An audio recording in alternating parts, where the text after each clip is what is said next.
We'll move next to a game that is a fascinating one with a resurgent Florida Gators football team taking on the 5th-ranked Texas A&M Aggies. This game will be 7 o'clock Eastern time on ESPN. Florida just 2-3, 1-1 in the SEC, but got back on track in the big way last week with the 29-21 upset over then number 9 Texas. The Aggies, meanwhile, 2-0 in the SEC, 5-0 overall, and they get the home field behind them. Kyle Field, one of the toughest places in college football to play. But Florida, they just snapped that 3-game losing streak.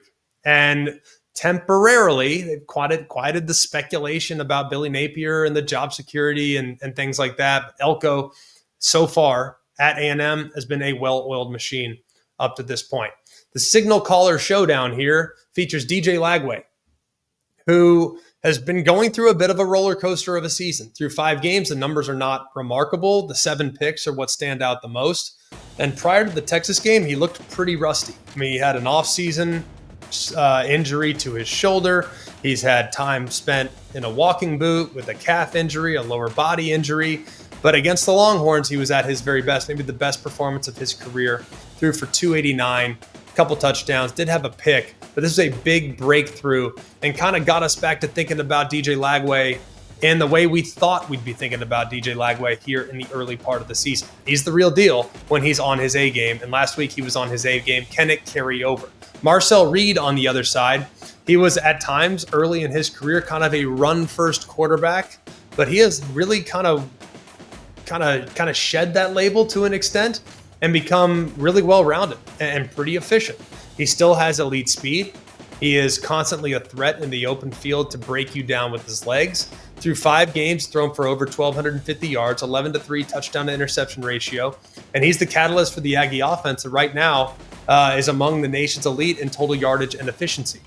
Still, though, that threat of him taking off and running is real. 119 rushing yards this year, does have a touchdown, and he has proven to take a big step as an effective pocket passer. Injuries in this one, Florida, a little bit still banged up along the defensive line. Thought it'd be huge in this game last week against Texas. It wasn't. They had quality depth. But Caleb Banks, LJ McCray up front defensively, keep an eye on those guys. If they are, for whatever reason, back, that's going to make life even more difficult for the Texas A&M Aggies. They also have a couple guys in the back end that have been sidelined as well with Aaron Gates and Dijon Johnson. A&M, big one here would be Scooby Williams. He's got an ankle injury. Scooby Williams has been out for a couple weeks. Bryce Anderson also injured in that game against Notre Dame. Hope if he gets back, by the way, Anderson being back, that would be amazing. But we'll see about him. Williams is a dynamic playmaker too. So we'll see exactly what things look like for the Aggies when it comes to game time and see if those guys can officially go. Question number 1, how will A&M's passing attack fare against Florida's secondary? Look, Texas A&M has one of the most dynamic passing attacks in the country. They have a super talented 1-2 punch at wide receiver.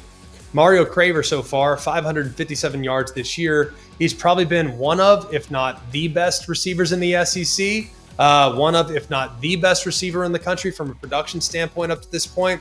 Mario Craver's the real deal. It's not huge, but the catch and run is off the charts good. But not to be overshadowed is KC Concepcion, who's over 400 yards himself. And right now, Marcel Reed's averaging 8.7 yards per attempt. So they've been efficient, and these guys do a great job after the catch. And they're going against a Florida secondary that has been a little bit banged up, but played pretty well against the Texas Longhorns last week. We'll go next to question number 2. How will Florida's offensive line hold up against A&M's defensive front? The Florida's offensive line was, for the most part, excellent in the game against Texas. They created some opportunities in the run game for Jaden Baugh, who went for over 100. They provided a fairly clean pocket for DJ Lagway. There were times in which they got beat, but Texas got really good pass rush, so it's understandable. I thought the offensive line, though, given the matchup, played very, very well. And they're going against a really big test in Texas A&M's defensive front. They're 4th in the country in sack percentage. So if Florida's line can replicate its performance and kind of neutralize Aggie's pass rush, it will give Lagway the time he needs to operate and to find his playmakers downfield. But if A&M wins this battle, they could force Lagway into hurried, off-balance throws that have led to turnovers throughout the season. Question number 3, what will be A&M's plan for Dallas Wilson? Look, the college debut of freshman sensation Dallas Wilson against Texas was ridiculous. The stat line was 6 for 111, a couple touchdowns. It only tells part of the story. Look, he's 6'3", 215 pounds. He's physical. He's got a big play threat at any point. He's out there on the perimeter. This is the guy that Florida's offense has been desperately missing, and he presents a challenge to this A&M defense. If he can continue to win those contested catches, if he can create some explosive plays downfield, that could be the key to kind of unlocking Florida's offense and preventing the Aggies from focusing too much attention on stopping the run game with Jaden Baugh. Question 4, can Florida's pass rush maintain their high-level performance? They had 3 sacks in their first 4 games, and the defensive front came alive against Texas. Not only did they sack Arch Manning 6 times, but they disrupted the drop back on countless occasions in last week's performance. So can that performance be sustained? Question number 5, how much of this game will be determined on third down?